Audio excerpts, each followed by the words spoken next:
Good morning. We are reviewing the conclusion of Hemshech Ayin Beis, bottom of page 1421. Or after a several-page explanation of what a shame is, what a name is, and namely, it is about oisis, from the word expression, from the word flow, revealing, drawing down, and shame is lashon rabim, different names, which on one hand don't have any impact on the etzem. On the other hand, it's a way for him to express himself. They're being called by that name, as we discussed, calling him Chacham, Chasdan. So now he's returning back, and then he spoke about the different levels of letters. Letters of speech, which originate from letters of thought, from Bina, from Chachma, from Primius HaSeichel, from Chachma, and then from Tainug and Ratzon and Tainug. He's coming back now to what he began, the Mayrich Be'echad. What does the contemplation consist of when we look at the world around us and we retrace its steps to its source that originates from God's words, which in turn originate from the thought. And the deeper you go, the more you strip the existence from its outer structure and details, the more you discover the inner unity, all the way up to the highest levels. So what we learned yesterday was, after explaining that process, he said that, let me just go over it and sum up. He said the mashal, and furthermore, I should add one more thing, that the achdus that's there in Shemo HaAtzmi, where God's just potential or conceptually wants to express himself, that very unity, that seamless unity manifests also in Dibbur, when it comes into actual words that create existence. And he explained how we understand that, because the fact is that unity is always there. The only reason that the letters of speech can be sensed by another is because of the Tzimtzum, because we're concealing the Ur. So that's what he's adding now, that it's not like there's a fundamental change from the letters as they are in more sublime levels and the way they come down in more manifest and tangible levels. The difference is primarily is through the Tzimtzum, because of the concealment. So when it's more intense, you don't sense those oisius or kalim, those channels. And when you're deeper into the intimate, to the inner dimension of it, there you don't sense those letters. You start sensing more the unifying elements, like we discussed, the idea as opposed to its expression in the letters or words that it uses. And he goes through all the steps, just to go briefly. Speech. From speech he went to thought. Thought, you only sense the letters yourself. In Primius HaSeichel, you yourself also don't sense it because you're so consumed with the idea itself. Then he went further and said, even Dibbur could be that you don't sense the words because you're so consumed with the idea, and the words just come out automatically. Then B'keich HaChochmeh, even higher than Primius HaSeichel Bina, comes Chochmeh. There is just a spark. So the letters are not yet discernible. They haven't been yet fully shaped. And then when you go further than that, in the Keser All One, there the letters are even more sublime, to the point that you get to the Atzilus of Atzmus HaNefesh, being that the whole Atzmus, the very core, is dominant there. The letters don't exist even at all. Like we learned about the Shemus in connection to the 10 hidden spheres, that there's no Metzias. But there is the ability to be called by a name that will draw out the Metzias, the existence of these attributes. So Nimtze, so his conclusion is that the Sibus Metzias Eis, the reason there's the substance and the tangibility of defined letters, is due to the diminishment and the concealment of the Ur. And as we're going to learn soon, that from God's point of view, that Tzimtzum doesn't have an impact on him. Not at all. So therefore it's total achdus. We don't know that yet because we need to contemplate it. But once we do, we'll come to realize that since the Tzimtzum is only from our perspective, that through our contemplation we can come to appreciate that level of achdus as it is before the Tzimtzumim that we're discussing. But we'll get to that. So now, after giving this example from the human example of letters, the letters of speech, that the energy of the idea, the concept, or the feeling expressed in that speech is more concealed. That's why the letters are more prominent. Now he says, that's what we'll continue. 5 lines from the bottom of page 1421, and the pages can be found at ayinbeis.com. So as it is lamata, that's how it is lamayla. He keeps using those two. First, he explains how it is by us, and then from that we understand how it is above with the havdalah, like he said before, lahavdil elef havdalas, with the distinctions and qualifications that are necessary to be made. But the b'chinas Dibbur ha'elyon, the supernal speech of God, shein bedugmus b'chinas esis hamurgoshim el azulas kanal. What's the example for that? The letters of our speech that are sensed by another.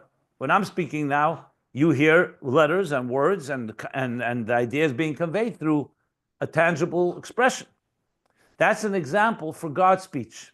So obviously it's only an example because God's speech is definitely different, but it's the idea that God is speaking and relating to existence. Of course, God could have just thought Yehi Oyer and there would be light, but he said Vayomer Elokim Yehi Oyer. He actually stated it because he wanted it to come in a way that we can relate to and say God is actually engaging and saying these words. That creates the relationship. So it's a dogma for the art esis Dibbur, which is God's words are similar to the esis of Dibbur that are sensed by another canal, like we spoke before. Why is that the case? Because God concealed the energy, the divine energy, in His words. That's due to the Tzimtzum Helamer, which allowed for actual words to be expressed. Because if you go to the divine levels before Tzimtzum, there's no words altogether. He doesn't need words. It's just Oyer. Which I mentioned here, he actually refers to it, chapter 22 in Tanya, where he talks about that. He says, what's Dibbur? He says the Dibbur. Why do we call it Dibbur? Dibbur Torah b'lashon b'nei Adam. The Torah speaks in the language of man to tell us that this is how God is relating to existence. That is the equivalent of our speech. When you speak to someone, you're relating to them. He qualifies and says it's not exactly the same, obviously, because by God's Dibbur is not outside of him. There's nothing outside of him. But it creates an entity that has its own independent consciousness. That's the Dibbur Elyon. So based on that, you can argue that, you know what, the Achdus isn't complete there. Achdus is only in the deeper levels. But we're going to learn it's not correct. That the same Achdus that's on the higher levels is also on the lower levels, because God, the Tzimtzum, is only for us to be able to draw the light from God. Yehi Oyer, Yehi Rekia is for us to be able to relate to it. So God is speaking to us on our terms, so to speak. V'zeu b'chinas Malchus. And this Dibbur, Elyon, is the level of Malchus. So we know it's Chochma, Bina. We talked about all the letters. These are the letters of Malchus, Dibbur. Shabinyona mehagvuris. Malchus, as we know, is structured from Gvuris. Gvuris is Tzimtzumim. Because Malchus, we know, less lamagan mal klum. Malchus has very little light or no light of its own, like the moon. And Malchus is the perfect funnel and channel interface from the intensity of Atzilus to create Biyah. So Malchus is the speech of so-called the 10 spheres of Atzilus, or the 9 spheres of Atzilus travel through Malchus, through the Dibbur. So when the king gives an order, Var Melech Shaltin gives an order, that order is informed by his intelligence. But what is coming out to the subjects, to the people in his kingdom, in his empire, is his speech, is his command, whatever he says in his words. B'dvar Hashem Shamayim Nasu, with the words of God, with the word of God created heaven and existence. Those words are diminished divine energy because you want to create a heaven or light and not Turkiya. So for that you need the light to be diminished, and that's Malchus. Binyanim Megvuris, Liyasa'er b'chinas Tzimtzum v'Helam. Being that the Oyer there in the Dibbur is in a state of concealment. So just like when a teacher teaches in speech, you know that in his speech, when he's speaking to his students, doesn't have the full depth as it is in his thought, and definitely as it is in his Chochmah and Bina and his faculties, so too, essentially, when God is speaking, creating existence, It's a diminished divine manifestation. That's why we say 6 days of the week. And then Vayechul HaShamayim on Shabbos, God rested. What means rested? Not he rested, he went back to his more natural place. Lav urchen de malka, lishtoi b'mil dehidyeta, that's the expression. It's not the way of the king to be involved in mundane matters. So godliness essentially went through a tzimtzum in order to create existence. And on Shabbos, he goes back to his natural place that's higher than that Dibbur. So that Dibbur is the level of Malchus, tzimtzum, al kain. That's why the letters and the containers in Malchus have substance, like the letters of speech. Because the air is more concealed, so the letters become more prominent. And that's necessary for the purpose of creating an entity that has an independent consciousness. Ukiyadua, as it's known, the Ikar HaKelim, the primary containers, Heim B'Bchinas Malchus, are in Malchus. So even though all the spheres, Chochmah, Bina, Das, all the spheres have Kelim, Eris and Kelim. But like we discussed, the more the intense the Eir is, basically the more, if you wish, quality, the less quantity. The more the sublime element of the energy, more energy, the less the container.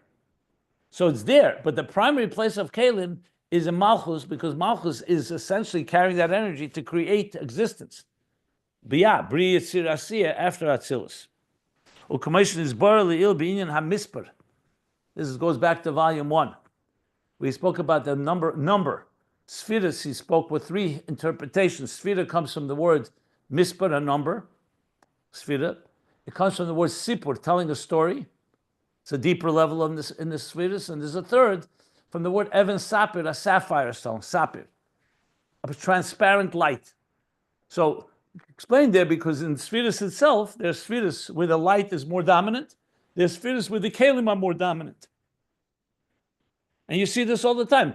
For example, the difference between a teacher teaching a first grade children and teaching adults is different. Why? Because the air is much more intense when you're teaching adults. With the students, you need more kelim. So the air is more diminished. So we learned about the misper sheba malchus, who misper hameruba b'bchinas hakelim. So we learned there that it's a misper meruba in kelim, meaning there's a lot more kelim there than in higher levels. In higher levels, it's a lower number. When it comes to air, the higher you go, the greater the number, because the more intensity of air. Kelim, the lower you go, the more the kelim develop. Think of the example of the development of a fetus. It begins with one cell. But as the human being develops, as the fetus develops, the cell splits into 2, into 4, into 8, and ultimately be 75 trillion cells. Because in the initial state, it's all concentrated in one cell. But as you break it down, the kelim become meruba. They become multiple, and they divide and they multiply. What's the word I want to use? They exponentially break down into more and more details. Next page, 1422. Uba madreges al yenis, in the higher levels, kol sha'er v'agilu madrege al yena yeser. When the oir, wherever the level, the more the oir and the gilui is in a higher level, ubechinas gilui yeser, and more revealed, hakelim and bechinas heder ametzias. In direct proportion to that, or disproportion, you could say, the kelim become less metzias. So more oir, less keli. Ubchinas bitl v'achdus yeser, and they're more sublimated, and nullified, and more united. In other words, the kelim become less apparent. Like I said, like the one cell, you don't see all the kelim. You don't see a body yet. You don't even see a developed organism. It's one cell. Like we spoke earlier about Chochmah. Chochmah is one spark. It has within it concentrated, but it's only one spark. So the higher you go, the more the Oir dominates, the less the Kelim. The more the Oir is diminished, the more the Kelim develop, the more the number of the Kelim grow.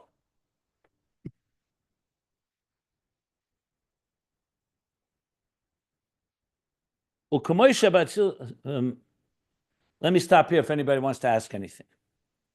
So we're now on top of page 1422. Any questions?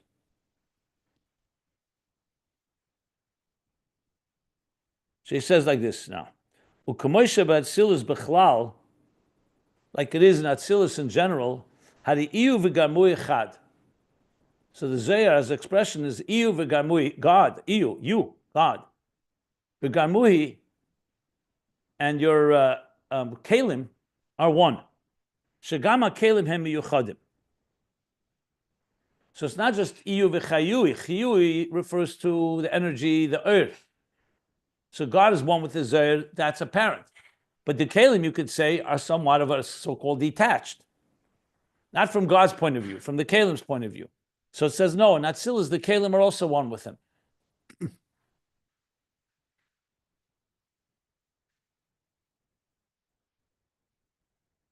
So you see that he'll soon see where he's going with this. He's coming to explain how the kelim, when you go higher up, they become united with the earth. Ukiyadua, let me just stop and explain something here. When you say that in Atzilus is that way, the example for that is, let's say, the human body. So not just your faculties are one with their nefesh, your very body is all part of one entity. You don't say the physical body is separate. Once the soul enters the body, they become a symbiotic, a seamless connection. Yes, before birth and after 120 years, they separate. But as long as they're together, there's an achdus there. As the Alter Rebbe explains in chapter 23 in Tanya, why mitzvahs are called evorim de malka. They're called the organs or limbs of the king. Because the limbs are one with the body. What about the garments you wear? Jacket, pants, shirt, a coat.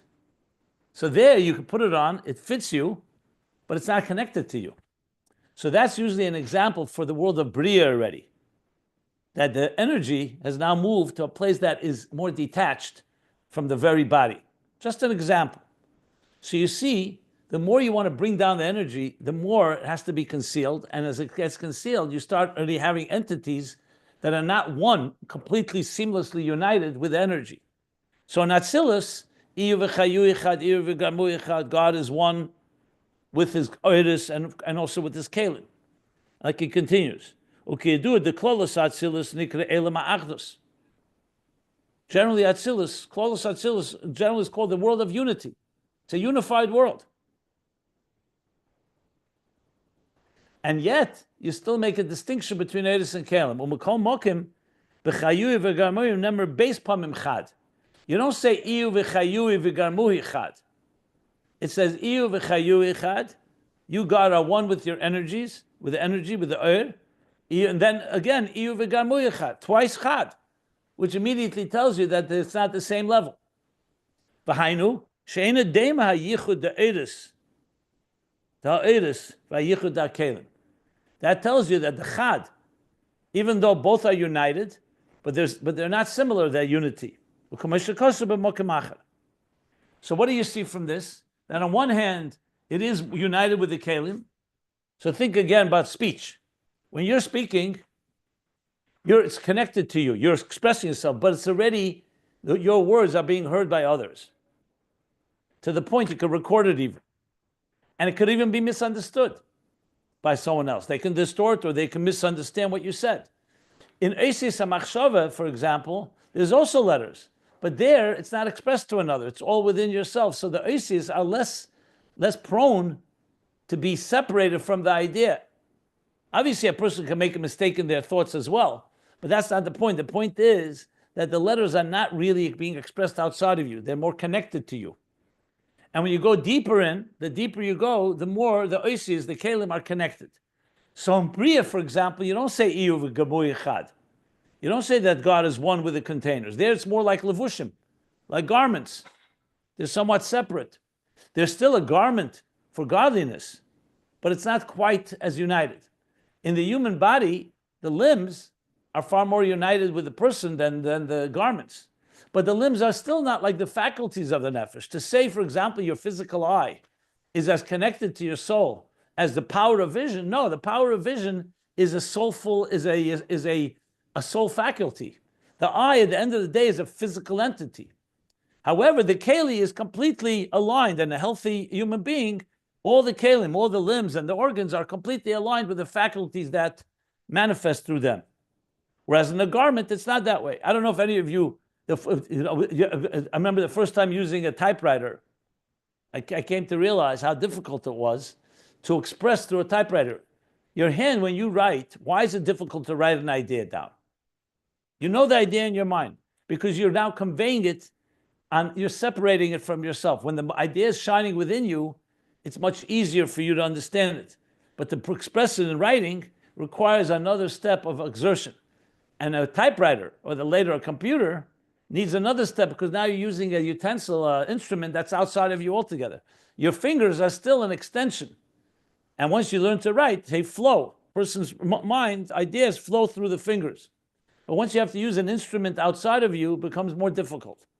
Because what's happening is the earth has to be diminished more in a way that another person can understand it, because you're typing it up or you're writing it down to express it. So point being is that the Achdus is all relative. There's a point where the Achdus becomes, there's Eris and Kalim in Atzilus, and the Kalim are united with the Eir, but there's still two levels. There's energy and words. Like when you write a book, the letters on the page are, in a good writer, it flows seamlessly from the ideas.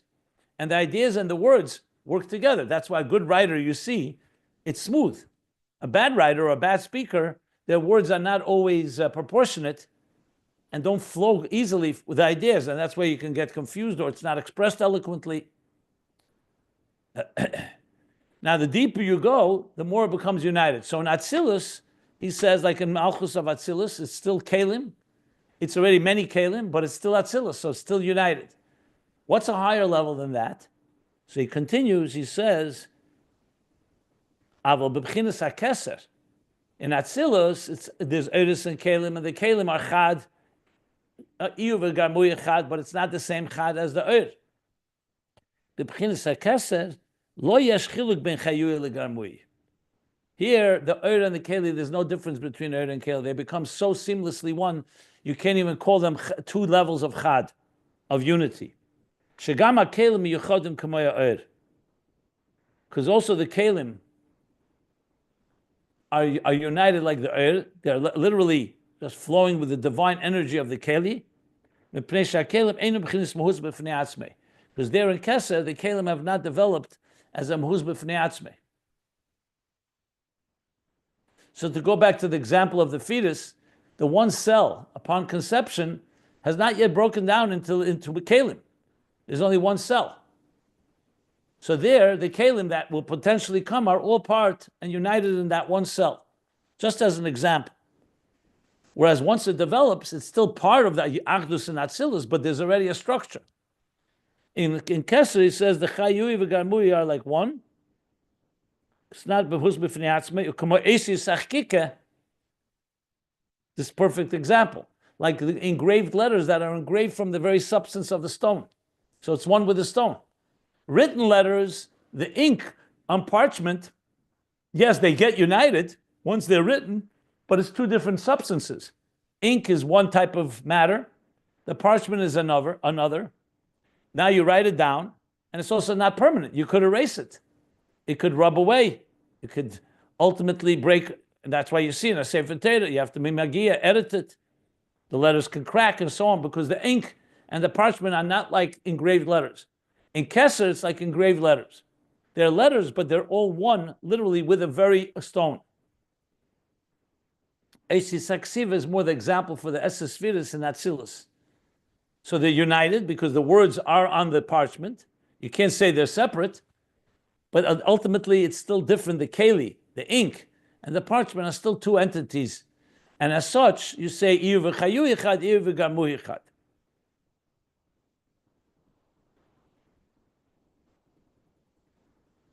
U'kamoy b'teferes. So we say this about Teferes in the Spheres itself. In Kabbalah, Chassidus explains that Teferes, because the Kav Emtsoi and it's Bittel, Hakeli Hu, Hakshakeli Havaya. Shem Havaya is in Teferes, Kael is in Chesed, Elakim is in Gvura, and Teferes is in Havaya is in Teferes. Shakeli Havaya, Hadi Hakeli Ukamoya Oir. Again, this is all relative. So relative, let's say, to Chesed, the Keli and the Oyer are a little more apart. In Tiferes, they're more seamless, more connected. That's what it says. Inyan hakeli hu sha'ir atzmei nasa b'chinas keli lias nitfus. Oh, one second. This looks like a parenthesis that goes for okay. It's a longer parenthesis. I mean longer. It's around around 6 lines parentheses. But let me stop here. Any questions before I continue? I know you explained this before, but could you explain it again, how Malchus comes from Gevurus? Gevurus simply replace the word Gevurus with Tzimtzum. Tzimtzumim. Gevura is the Tzimtzum. It's withholding the light in order for Malchus to be able to do its work. In a sense, for God to create existence, the divine energy is diminished in Malchus, and now Malchus can do its work of the Asara Mamoras Nivra. The example would be a teacher who is contracting and condensing all his brilliance into a channel called Malchus, which in turn becomes the source for creating Bri, Tzir, and Asiyah. Okay, so we're not saying Gvura like in Chesed and Gvura. We're just saying Gvurus in general. Chesed and Gvura. Chesed is Oyer, and Gvura is like Heli. Chesed is Gilui. Gvura is holding back, is withholding. So it is Chesed and Gvura. Okay, I understand. Gvura has many aspects to it. We're not talking now Gvura as in judgment. We're talking Gvura as in Din and Tzimtzum. It is judgment as well, because what you're doing is using discretion to withhold or to channel or to discipline the Oyer. So generally speaking, when you say Gilui and Helam are rooted in Chesed and Gvura. There's a lot more to it when you talk about Gvurus and Malchus. Because it talks about the beginning of volume 2, but that's not relevant really here. So it talks about 3 different levels of Gvurus. It's confusing because we didn't get to Chesed. It's not really relevant to our discussion here. Okay. We're just dealing with Keser and Chochmah and Bina. We didn't get to Chesed and Gvura. That's why it's confusing. He's not going to Chesed and Gvura. Right. So that's why it's not an analysis of the spheres. Right. He's saying that you need the Gvura is necessary to conceal the light that Malchus should then be able to do its work. So Malchus is Binyana Me'agvurus, it's called. Malchus, the building of Malchus comes through Gvurus. In a technical sense, the king can't just be chesed, meaning just bestowing kindness. He also has to have authority. And authority means that he's concealing his presence. He's not just a friend. He's also an authority. Anyway, but I don't want to go into too many details. The main point here is Tzimtzum is the main focus here on Gvura. Okay. Any other questions?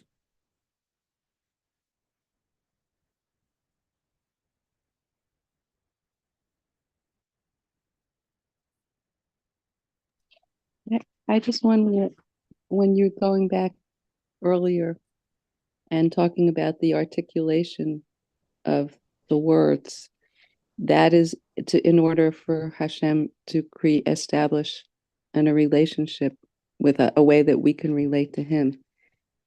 Is that why we have to articulate the Shema? Like we have to articulate prayer, because we have to do the same thing. We can't just think it, we have to say it. Well, in our case, for God doesn't have to do anything. He wanted to do it in order to build a relationship. In our case, if you don't articulate, you don't have communication. So you're asking about davening, articulating davening. You could say that's correct, but more importantly, we must have speech if we're going to have a relationship with each other. We need to be able to speak to each other. If we did not have Dibbur, then every one of us would be separate, self-contained entities without a bridge.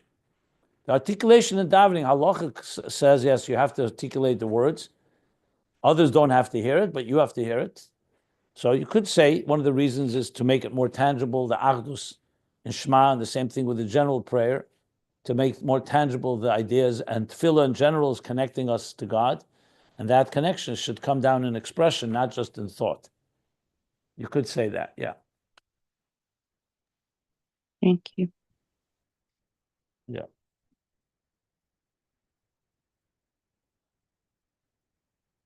So I'll just go through the parentheses quickly. She says now like this, V'inyan hakeli. So in Havaya, I'm sorry, in Teferes, where Havaya manifests, he says the Ur and Keli are like one. So let me just explain this a bit more with the example I gave earlier. When you read a book or a sefer, you're learning something. So you can learn in a way where you see the letters on the page, you could discern them, you analyze them, you maybe even marvel at the beautiful way the prose is composed. And of course, the letters convey an idea. Or you can get so immersed that you don't even notice the letters. They're there, because without them, you couldn't read anything. But you could even be turning pages and not even notice that you're turning pages. And this happens when a person really is immersed in it. So what happened? What's the difference between these two different forms of reading? One is the kelim are more prominent because you're not so immersed in the Ur. But when you get, once the ideas or the narrative, we can say, both the intellectual narrative and the emotional narrative really grab you, you can become so, as we said, so consumed by it that you don't even notice that you're reading. Similar, like I gave the example, you look at an awesome piece of art or listen to beautiful music. At some point, you may not even notice that you're listening to music. You become so connected to the experience that which is leading to the experience melts away, so to speak, and it's all absorbed in the experience itself. Afterwards, when you come out of come out of your, say, stupor, you come out of that state, in that zone, you realize, 1 second, it was a song, it was words on a page. So that's a perfect example, in my opinion, of entering into the Ur of the idea, which is being conveyed through the kelim. Remember, the letters did not disappear. It's just that you're not experiencing them at that moment. And when afterwards you think about it, you say, 1 second, everything I just experienced. You can read a book and cry and laugh, and all it is words on a page, and you realize the words were the channels, but the channels became so invisible that all I experienced was the Ur. Now, this itself, of course, is relative, and there are many levels of this. So when you say Keser, there you're already going into the superconscious, and the Kelim haven't even developed yet. When you say in Havaya in Teferes, remember Teferes is beauty. So think about it. Chesed and Gvura, we'll use example of an art. Chesed would be the color blue, or the color white blue, like water. Gvura is usually the color red. Each of them is a beautiful color, but you don't call it beautiful until you mix them together and they come together in a harmony. We say a beautiful face, a beautiful piece of art is never one color. It's never one entity. A beautiful face, is it the eyes that's beautiful, the nose, the mouth, the lips, the ears, the complexion, the brow? The answer is it's a combination that when it comes together in the right way, synchronized, it's a pleasant sight. Music, the same thing with music. Many different musical notes. When it comes together in the right harmony, it's a very pleasant experience. When it doesn't, it could be very irritating, actually, and very grating. The same thing with words. If someone knows how to use words well, the words become seamless. They become transparent channels to the idea that you want to convey. Those are good speakers. If you're hearing the words being said, most likely that the words are getting in the way. They're not seamless. They're not transparent channels. I know for myself when I speak, sometimes I hear myself speaking, I know it's not good. You don't want to hear yourself. And of course you hear yourself. I don't mean that you don't hear your words. But once the words become more prominent than the feeling or the idea you want to convey, it means that there's a disconnect. And sometimes it happens. You can't always control it. But if you really, like for example, if you're communicating an experience that you personally had, very likely the Ur is the most dominant, and the Kelim are just a way for you to express yourself. But if you're telling a story that didn't really happen with you, it happened with someone else, and you don't even remember all the details, and you're definitely not there in the whole. You're not like you're not present in the story. It'll become apparent to someone that you're telling the story, and it may be accurate, but the words are somewhat disconnected from the so to speak, and they're definitely not a seamless flow.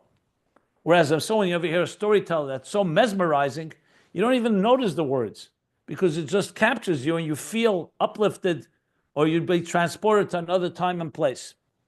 So have Teferes, the Eir and Keli are one more in the Giluyim of like express beauty. So Chesed and Gvura, the Eir and Keli, are a little more separate. And at Teferes, they come together in a confluence, they converge. Like I said, a beautiful picture is not a sum of the parts.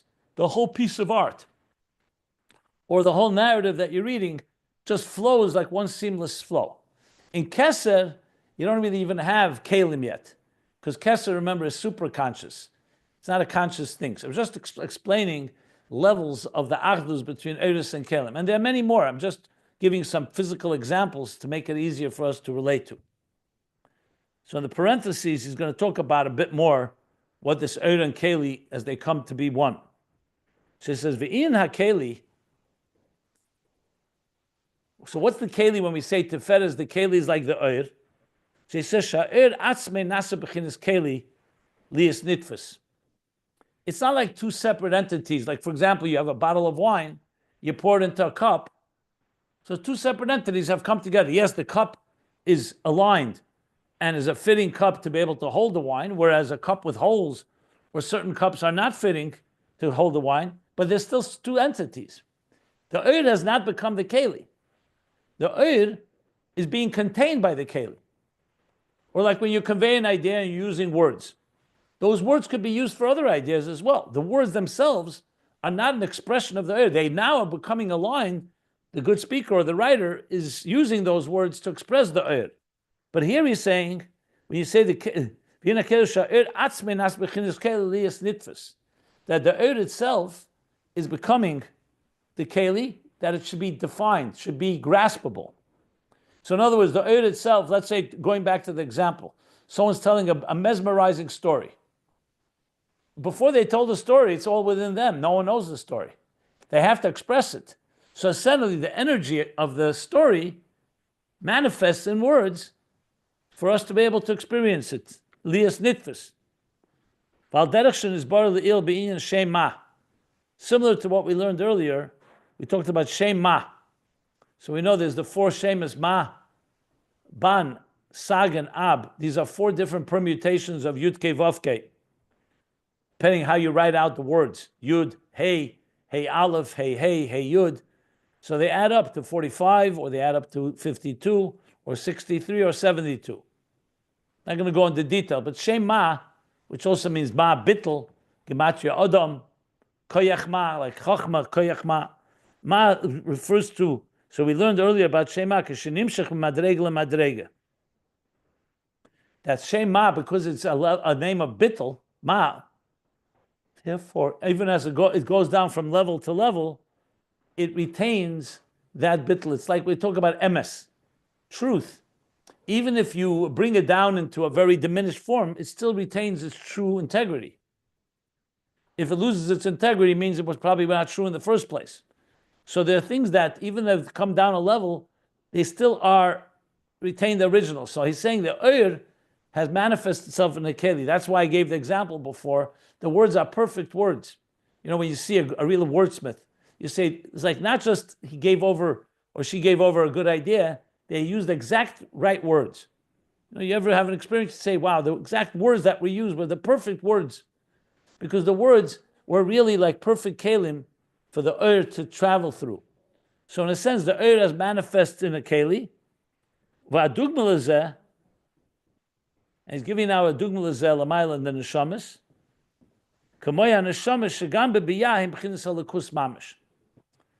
So we know, as we've learned, that neshamis in general, even though they all originate from chelika lekam emal mamish, a neshama is essentially vayipach ba'apav nishmas chayim. God breathed a soul inside the human being, so it's God's breath. But yet, the neshama travels from that highest level of divine energy through all the worlds and comes down into this world, neshama beguf. And here, as we learned, it gets concealed in the body and the animal soul. That's why we need Torah Oir to illuminate it, because the neshama itself is concealed. It still retains its divine nature, but it's concealed. Now, Chassidus explains at length how different neshamas work. Since all neshamas originate from the same place, so what's the difference between a tzaddik, a beini, and a rasha? What's the difference between all the levels that we talk about, neshamas? So the answer is dependent how many layers did the neshama assume and retain in its journey. So, for example, the Alter Rebbe says in Likutei Torah something very powerful. The Rebbe would cite it often. That Moshe Rabbeinu, when he spoke to Parei in Mitzrayim is a decadent land, Erves Haaretz. While he was standing in Mitzrayim, it was a neshama of Atzilus was speaking to Parei. In other words, Moshe Rabbeinu did not assume all the garments, like we say, neshama shenesate bi tahirihi. It's pure. Ata barasa, layer number 1, is bria. Ata yitzarta, layer 2. Ata nefachta bi, ata meshamer b'kibi. So you have all the worlds there. So other neshamas are affected. It's like we learned the difference between Maiver and Islapshus. Moshe is like an express train. As he was in Atzilus, that's how he is below. Most other neshamas, they assume the properties through their journey that affects them. So even though they originate in Atzilus, but Bria has affected them, or Yetzirah has affected them. That's why we call it a neshama of Bria, or a neshama of Yetzirah, a neshama of Asiyah. They all originate in Atzilus or higher, Tahirihi, but that's the original point. But using like an express train or a local train. A local train stops at every stop and therefore engages with that place. So that is the difference. So he says like this. So this is an Aveda, that even when they come into Biyah, they retain their pure Elokus. Commission is Boyasham, as explained there, where he talks about Shema, that's why there's a great difference, a significant difference between souls and angels, because a soul remains Elokus, and an angel, I think that's what he says, or maybe the other way around, because a malach cannot really come down to this world and be intact.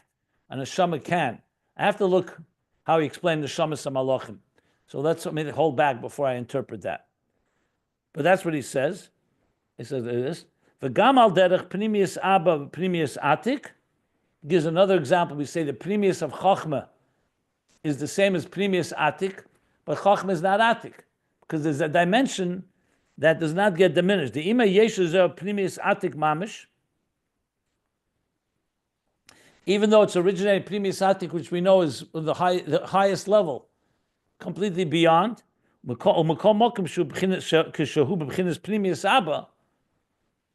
comes into the inner dimension of Chachma of Abba,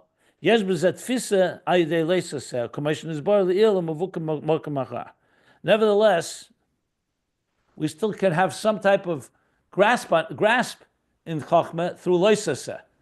Leisaseh means by not doing something. Mitzvah says you're mamshich something in a direct way, so you actually can hold on to it. In this mitzvah leisaseh also is mamshich, but it's mamshich through negating.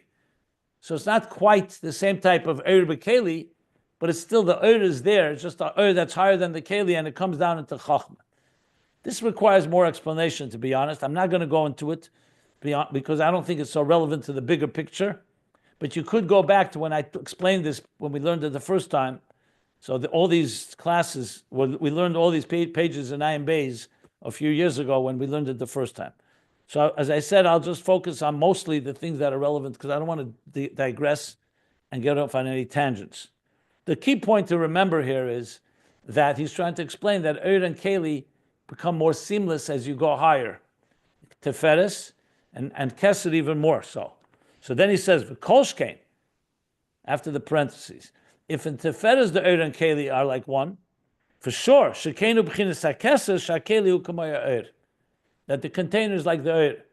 In contrast to the Spheres, where Iyu v'chayu echad, Iyu v'gamu echad, but it's two different chads, two different levels of unity. For kol shu l'mayla b'madrega, and the higher you go, b'chinas gili ha'er u'madregase, in the level of revelation and its caliber and its level, hu yeseh b'chinas achdus ha'kelim. The higher you go, more the kelim become united with the er. And again, I go back to the example of the seed or the cell upon conception. But the earlier back to the origins, everything is more concentrated in a singularity or in a unity, and the kelim are less obvious as separate entities. They're all included and sublimated in the er.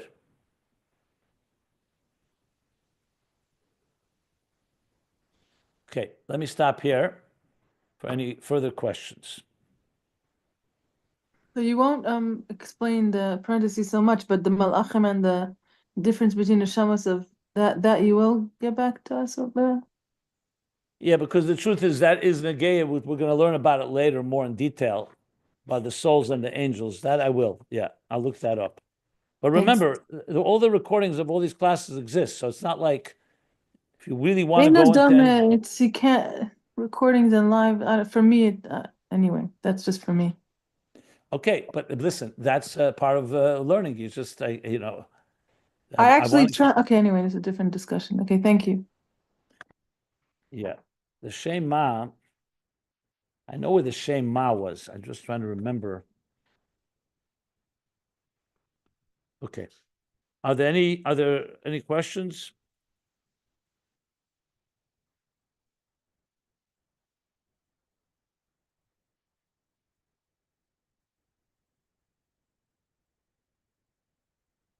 No.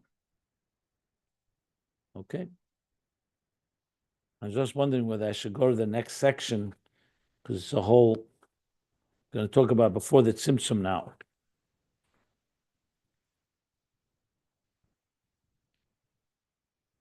I don't see this. Maybe just give me a moment.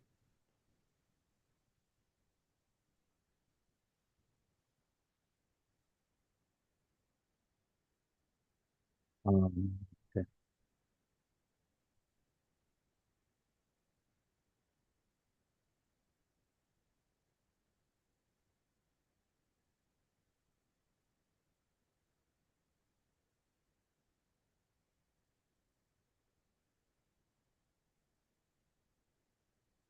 I wanted to suggest that maybe we could use the time that we have left in this class instead of continuing on to just review a few things from the parentheses.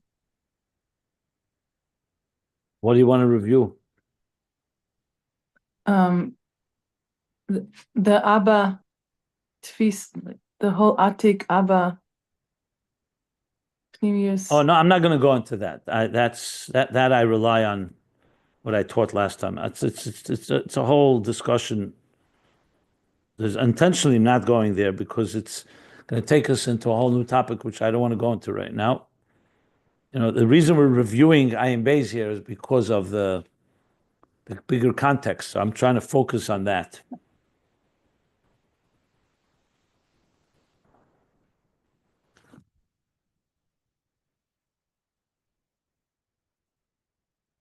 Okay.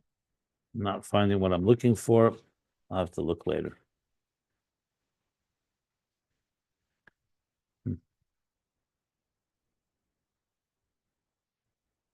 Let me see here. Okay, so there's one piece that still wants to address, which is, till now we spoke till Keser. But what about higher than Keser? Remember, he spoke about the Ein Sof Lifnei Atzim, which he called HaKol B'Atzmusei. And there's letters there too. The letters of the 10 hidden spheres. They're not actually letters, they're like names, as we learned. So how does it work there?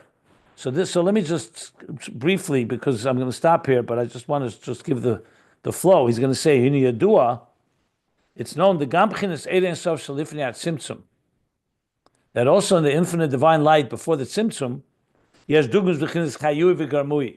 There's a dugma, only an example, only conceptually.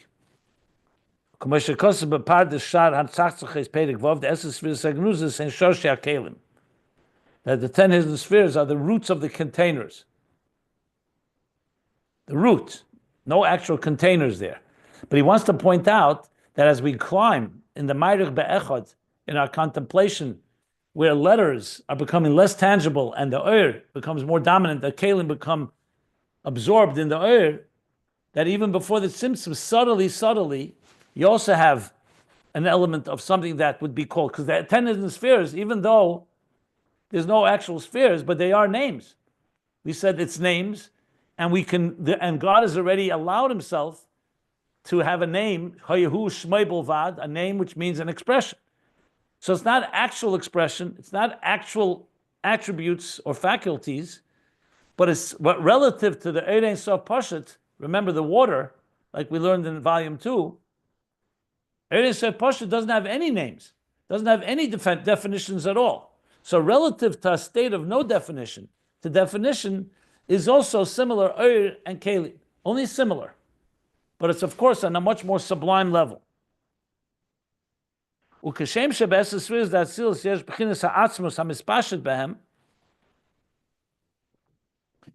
like we spoke about now, the 10 spheres of Atzilus. So there's the Atzmus, HaMispashet Behem. B'chinas Atzmus, he means here the Oiris, that extend in them. Atzmus here is referring to Oir. And we said before, you can't compare the yichud of the root of the containers to the yichud of the Atzmus, the core itself, the light itself. Even though the root of the containers are roots that are united with the etzem HaSherish, with the core root.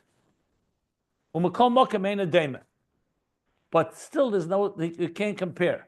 So just like in Atzilus, you say Iyu v'chayu ichad, Iyu v'gamu ichad, even though the kelim are completely one, because Atzilus is Elam Achdus, the same before the Tzimtzum, on a subtle level, the level where you're already speaking about the Sherish HaKelim, the Oisius, the names, is not the same level as the Oir itself. Atzmus is the word that the Pardes uses for Oir. Chassidus uses the word Oiris. Here he means Atzmus, not Atzmus Mahus Ein Sof, means Atzmus core versus Kelim, which is already some form of definition. So the Atzmus doesn't need a Sherish Shemak. Kelim have a root, so they have some type of identity. So I'm just already going to finish till the end here. But all this distinction is once there's the Aleis HaRatzon that we learned about. Remember, Ola B'Ritzene is already now desiring existence. He hasn't created it yet, but he's desired it. Shem B'chinas Shemus Commission is Barliel. That's the level of names as we discussed earlier. Ukidush Ezel B'chinas Atzilus the Klolos. And that level is called Atzilus in macrocosm. Atzilus the Protis is Atzilus in Ishtalshlus. Here, Atzilus the Klolos is Ein Sof before the Tzimtzum, but the Esses Sphere is Agnuzis. So it's a conceptual Atzilus, but it's Atzilus the Klolos.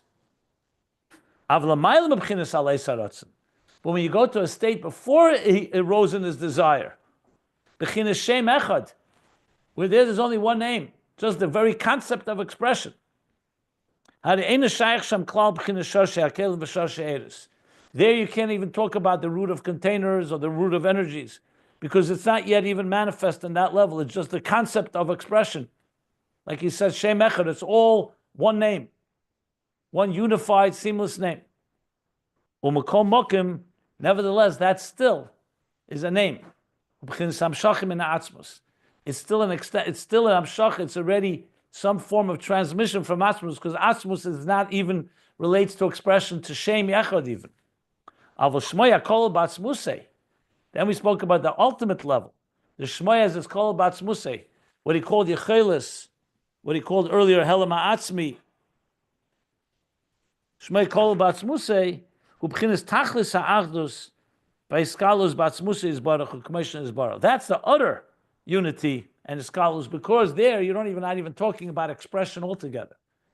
is the Shmoi, the God's capacity to express himself, but not yet an expression even of one name. So you have here the three levels: the Shem is Esres Rias Agnuzis, Shem Echad, and then that which Shmoi Kol Batzmusei. It's not even a Shem yet. It's only Kol Batzmusei, God's capacity for it. And that's the unity on the highest level. And the goal here is that when we mizbeinen, when we contemplate on existence, and we relate it to the letters of speech, of God's speech, that we connect ultimately to his thought, God's thought, to Bina, to Chachma, to Keser, all the way before the Tzimtzum, to Aleis HaRatzon, Koydem Aleis HaRatzon, and all the way to the Atzilus HaAtzmi, to Shmoi, HaKol Batzmusei, that there it's all unified, without any distinctions, and we want to draw that unity down into the letters that are creating existence. That's the ultimate goal. So the next piece, I'm going to stop here, but the next section is going to say, so all these tzimtzumim that allow for the kelim to emerge are only from our perspective. From God's perspective, like he says, the tzimtzumim don't have any effect at all. And that's what we want to contemplate on. And once we can internalize how God sees it through God's eyes, we can then draw that achdus into our lives, that even in existence with all its details, we experience the total achdus.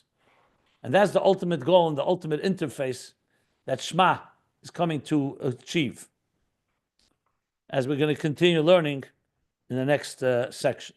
So I'm going to stop here at the end of the paragraph on page 1422. Any questions? I'm happy to take any questions. Stop here.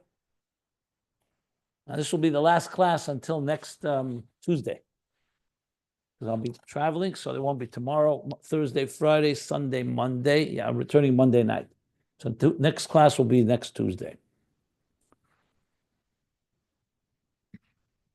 Any questions, any points to clarify? Anybody?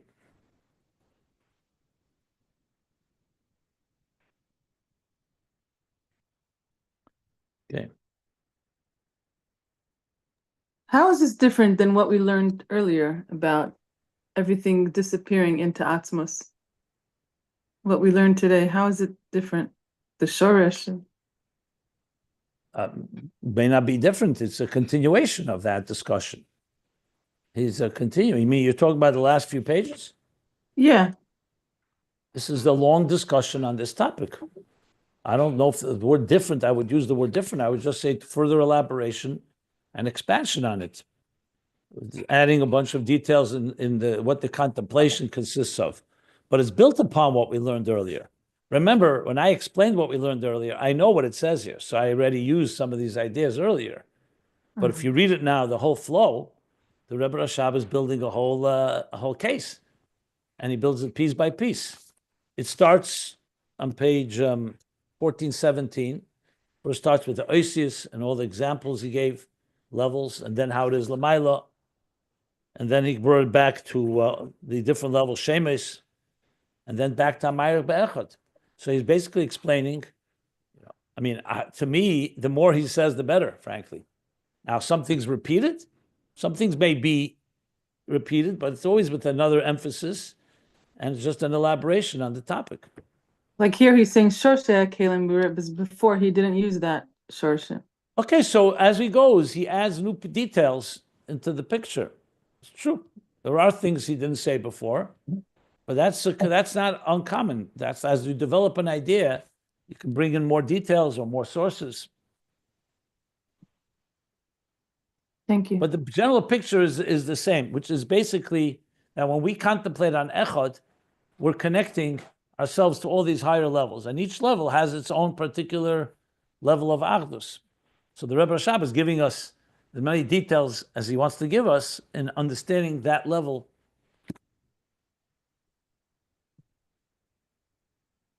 And as always, you can't say everything in the same sentence, So developing it in a good way, he first lays out some of the key points, and then starts elaborating on them and adding details to each particular level. That's how I would understand. But knowing that it all comes down to us being able to see Das Elyon and see ourselves through Hashem's eyes, that's helpful to know what we're doing here. Well, Hamayrach Be'echad would be the word I would use. It's about extending the extensive contemplation of discovering divine unity in existence on all these higher levels. Yeah, we're going to learn later that it's going to be a joining of Yechud Tata, Das Tachten, Das Elyon, and the joining of the two. So it's really three levels in general of the Yichud. Yechud Tata, Yechud Ta'ila, and the joining of the two. That's going to come later in the discussion. Remember, Mamala Kalam, Sevav Kalam, and Atzmus. He began already speaking about that earlier on, where was it, 3 levels of Ava